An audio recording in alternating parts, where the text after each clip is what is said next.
peace and security is a very, very important key in economic running of any state or country.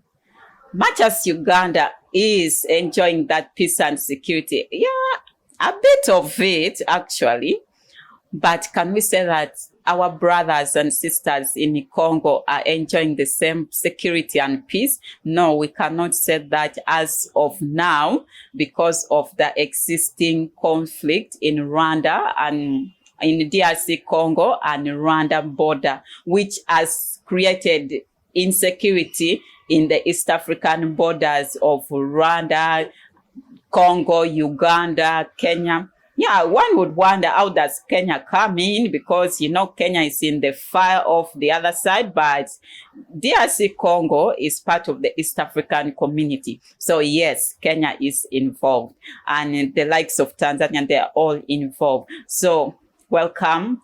I am Irene, and I am going to help you digest the conflict in DRC Congo and the neighboring countries, specifically with Rwanda, Uganda, and the likes.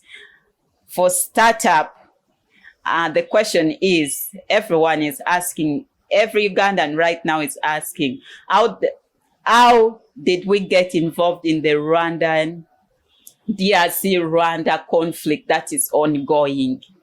Let me refresh your memory just a little bit. I think a few months ago, you saw what happened. The ADF, that is the Allied Democratic Forces, when there had been some bomb blasts in Uganda, in several parts of the country. We are all aware of that. And we realized that the government actually were tipped off. They were tipped off actually that these were rebels, the rebel groups coming from DRC Congo, which is still the same rebel group that is fighting in northeastern Congo, where the UPDF right now are stationed to wipe them out. So let's dive into the conflict itself. You're asking, how did we get there? I have told you how we have got there, but how did the conflict of DRC Congo and Rwanda come into life? This conflict has been there for years. It has been there, and many people wonder, why would two countries that are part of the East African community be fighting themselves, and over what? Some claim probably because of the minerals in Congo, but I don't think so. Let's go back to history of Rwanda.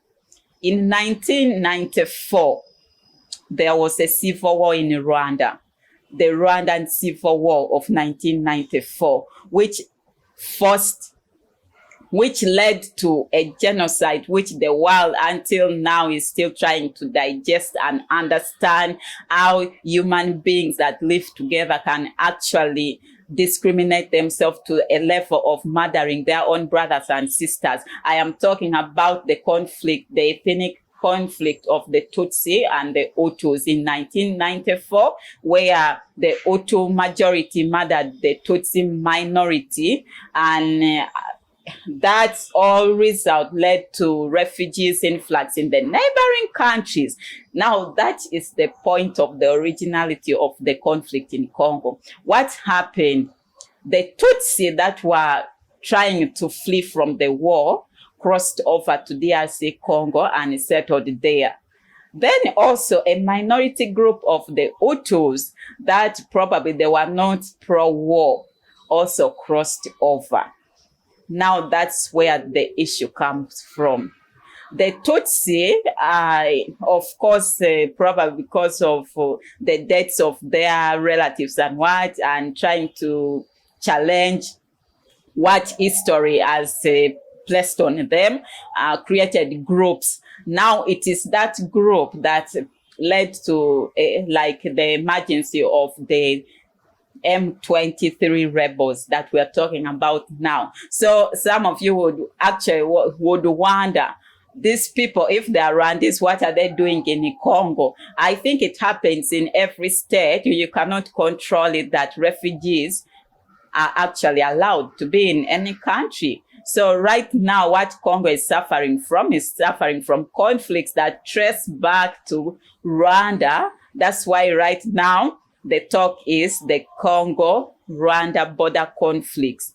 Where do we come in? Uganda comes in as a peacekeeper.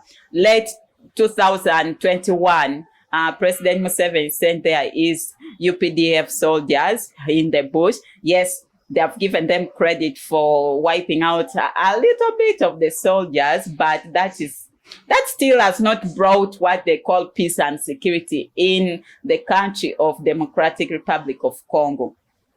Now, as of this week that just passed, few days ago, Democratic Republic of Congo, the president expelled the Rwandan ambassador. Why? Because of what I've just explained to you, the history behind the war. He claims that the Rwandan government under President Paul Kagame is pro-war, is pro-rebel, like he's giving some kind of support to the rebels. And if you have understood history and what I've explained, you can understand that the Tutsi are part of the people in the northeastern Rwanda. I beg your pardon, in northeastern DRC Congo, where the war is actually situated and based. So Paul Kagame claims he has no interest in supporting the war and any person who is pro-war. But is it true or it is false? We don't know about that. But what we do know is that Kenya has sent 1,000 troops in DRC Congo to also for peace and security. You would also question, why is Kenya there? Kenya is part of the East African community and DRC Congo is part of the East African community. So peace and security right now, it is a responsibility of all states that form the East African community. Many people are questioning, will Tanzania be joining by sending troops in Congo?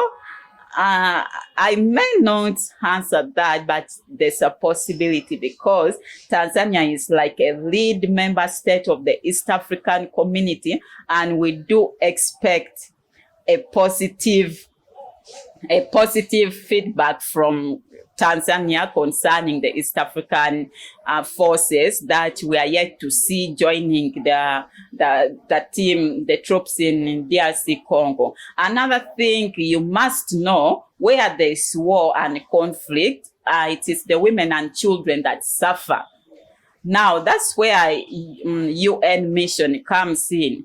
Most people keep saying that we don't need UN in the affairs of the East African, in the affairs of Africa. But at this point, in my own opinion, I think their being there in Congo is very necessary because the women right now, they need support. Then the refugees need some kind of humanitarian help.